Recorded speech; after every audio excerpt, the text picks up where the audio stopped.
By faith, Moses, when he had grown up, refused to be known as the son of the Pharaoh's daughter. He chose to be mistreated along with the people of God rather than to enjoy the fleeting pleasures of sin. He regarded disgrace for the sake of Christ as a greater value than the treasures of Egypt, because he was looking ahead to his reward. By faith, he left Egypt, not fearing the king's anger. He preserved because he saw him who was invincible. Here we see faith in action. Welcome to episode 350, Shoot or Don't Shoot. I'm your host, Al Martinez, also known as Alpha Mike. Today we're going to dive into this very important subject on shooting or not shooting, what elements are needed in training. How do you train for something like that? That and more. If you're looking for gun training in the Tampa Bay area, look no further. You just go to RaiderCopTag.com. RaiderCopTag.com. And there we can teach whether you're a beginner, intermediate, or advanced, whether it's handgun, revolver, whatever you're looking for, we can help you with. You know, you can never get enough training, knowledge, whether it's classroom training, whether it's shooting on the range, whether it's rehearsing scenario-based training. Give us a call. Our number is 813-942-7400, 813-942-7400. And if you want to hear all our podcasts from number 1 to number 350, RaiderCop.com, RaiderCop.com. Today's episode is number 350, and we're going to talk about the subject. The name of this episode is Shoot or Don't Shoot. So, let's get it started.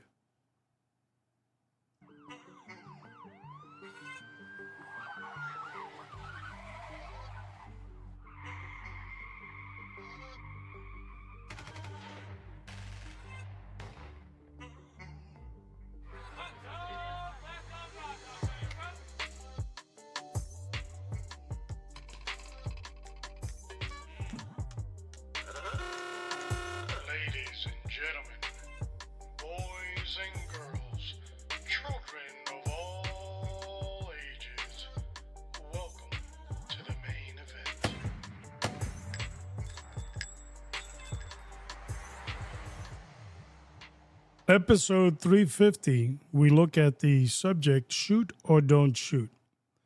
There's so many things that we have to cover on this one subject and so little time to do it. When we look at shoot, don't shoot, it's very difficult, if not impossible sometimes, to train on a subject like this. You could train in scenario-based training, and that may help you. You can also do some ammunition training where they shoot you with paintball guns. This is a real one, not the paintball. And that may help you. But there's some other things that you have to look at too, like should you take a course on de-escalation? Remember, I've done episodes on this before. There's two de-escalations. One, to de-escalate an active use of force, and de-escalating like a person that's in distress. Here we're talking about both, not one. So that would be 2 classes you would have to get. Why? Well, there's such a thing as suicide by gun, suicide by cop, suicide by whomever. Sometimes an individual that is has suicide ideation may not want to pull the trigger themselves. They just can't do it. They want somebody else to do it. So learning de-escalation and de-escalating somebody that's in that state of mind may help.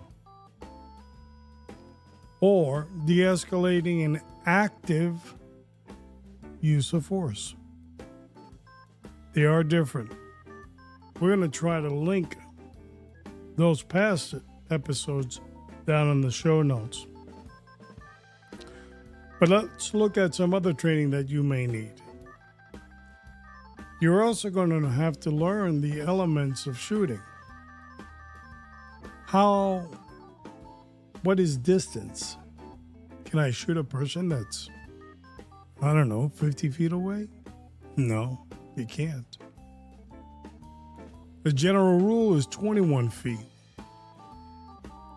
Does it have to be absolutely accurate? No, to your best estimation. Do you have to consider cover and concealment in a shoot, don't shoot scenario? Of course. Before anything happens, before you decide to take out your weapon, which you have milliseconds to do, I hope you've already looked around for concealment or cover. A lot of information is needed to be processed very quickly, such as the conditions. Are you indoor, outdoor? Is the weather good? Is there visibility? Is it dark? All these things have to be considered. Is the subject in the area of around 20 feet away from you? Did the subject use verbiage? And is that considered some type of evidence? For example, he looked at me and said, "I'm going to kill you." Then he reached in his pocket. Well, police use that all the time. Can you use it? If it happened, you could. There's nothing wrong with it. But you still have milliseconds to react. Another form of training you were going to probably need for this type of scenario, shoot, don't shoot, is holster training. You see, law enforcement officers, they practice from the holstered position in their gun belt. As a civilian, you are going to come out of your holster, whether it's inside the pants, concealed, fanny pack, whatever. Are you proficient in that?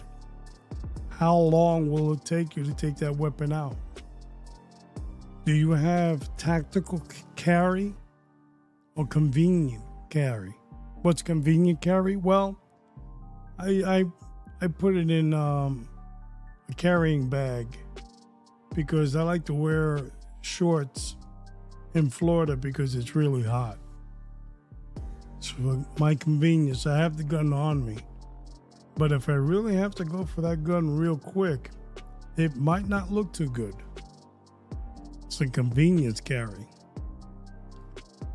Or I have tactical carry.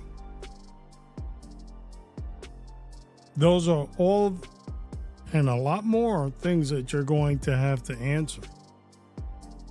When we look at words, words do play into the scenario, especially if the last indicator tells you there's a problem, and that's his hands. If he takes his hands and you see them and they're visible, and there's nothing in his hands, that's not much of a threat. But if he has a weapon or something that might resemble a weapon, it's time for your decision: shoot or don't shoot. Hesitation may get you killed. You're in the situation, inside that situation, whether you like it or not. But you have to make a decision. We've come up to a lot of issues on weather and conditions, or what spoken words might have happened on your distance. But once all those things are factored into your brain, these are milliseconds that you have to make a decision. If you feel that your life is threatened and that of the life of another, you're going to have to go for your weapon. And you're going to have to engage the subject. Statistics tell us that between 3 and 5 feet is usually the range of a gun battle, and they last about 3 to 5 seconds. Is that going to be your scenario? Maybe, maybe not.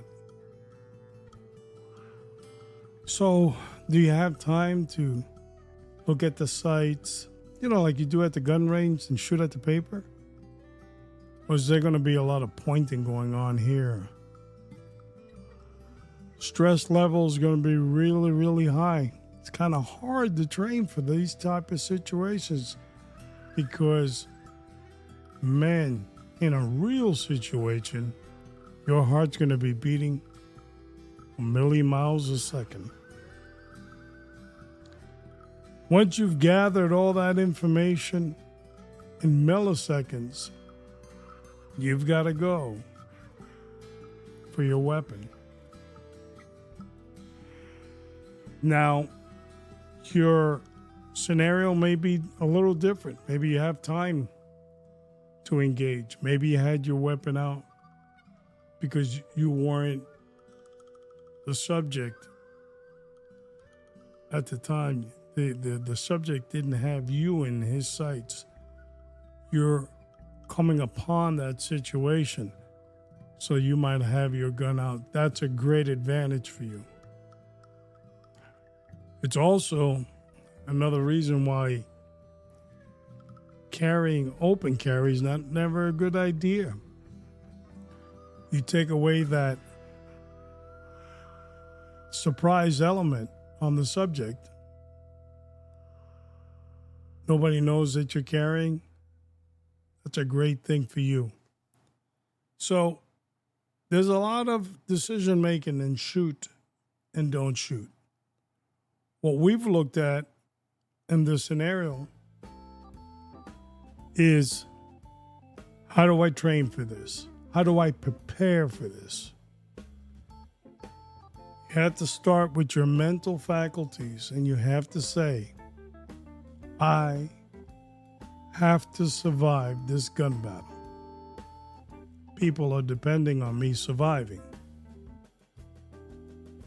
Therefore, hesitation may kill me. It's hard. It's very hard to make this decision. But the media They convict cops of this all the time. Why did you shoot him? Did you have to shoot him so many times? You know, in a real shoot situation, once you get briefed by the police and interrogated, hopefully you're following your constitutional rights to remain silent till you get an attorney there. Hopefully also you can survive the after-gun shootout battle, which is going to be you need a lawyer. And we've spoken about this on this podcast over and over. You're going to need some type of gun insurance. I suggest USCCA. There's also the NRA and Shield, is something, whatever it's called. But whatever you get, make sure you can call them up at whatever hour this thing went down so they can be there. And you can exercise your constitutional right to remain silent and talk to your attorney. That's all a part of shoot and don't shoot. There's a lot of moving parts here. This ain't for the faint of heart. This is for the warrior class. The decision to carry one of these, it's called a weapon, a gun, is a big one. The decision to use it is even a bigger one. So training starts with your mental capacity. Are you capable of doing it? Do you have to do it? Would you do it? There's not a right or wrong answer. Only you can answer. But if you intend to carry one of these things around, it's because you're willing to be part of the militia of the Second Amendment. In other words, you won't hesitate. You have to do it. Could be that your family is depending on you to do it for their safety. But whatever you decide, that is shoot and don't shoot. We will continue to have other episodes on this subject. They'll be titled something else. It's so important. When we get to our studio in the near future, we'll have a little bit more detail on carry, on holster training, on concealment versus cover, and these elements. They're there to help you, but they won't save you. Only you can save you. And hopefully you can survive the battle. Big decisions. That's why you need God to make sure you can survive those decision process and battles. And hopefully, God willing, you never, ever are faced with that situation. Up next, Gun Free Zone, episode 351. And we're going to talk about what is a gun-free zone. Do you have to follow it? Is it a nuisance? Is it cemented in law? All states are different, but we're going to touch on the surface. Gun-free zone. If you are looking for a gunsmith, I know him. His name is Pistol Pete the Gunsmith. He's down in Miami. His information is down on the bottom of the show notes. Pistol Pete the Gunsmith. You don't live in Miami? Not a problem. You can ship Pete. After you have a conversation with him, he'll explain to you how to send your gun to him via an FFL license process. You're going to turn in your gun, and your FFL will explain to you how that's going to be done. Pay a small fee, and that gun will be delivered to Pistol Pete down in Miami. Once it's delivered to Pistol Pete, He'll fix it to your specifications and you're going to love it. And you're going to thank me for it. And then he'll ship it back to you to the same FFL dealer that you probably used. If you are looking for gun training and concealed weapons permits in New Jersey, historically, the state of New Jersey has decided to catch up with the rest of the country and allow people from New Jersey, citizens of New Jersey, to carry concealed weapons, firearms. They can simply go to Sepulveda, SEPULVEDA Inc.com, where my friend Karis gives that course out in excellence. An NRA instructor and an instructor's instructor as well. He's been teaching for over 25 years. Highly recommend him. And if you are in the South Florida area, Miami, Broward County, and you're looking for great training down there, AAA, AAAgunsafety.com, AAAgunsafety.com. My good friend Amado, he's down there teaching those courses, and I highly recommend them. As always, I encourage you to continue praying for yourself, because without you, we have nothing in this invested game. I also recommend that you pray for your family, your community, the law enforcement agencies that serve you. And most important, continue to pray for the United States of America. This is Alpha Mike. I'll see you downrange.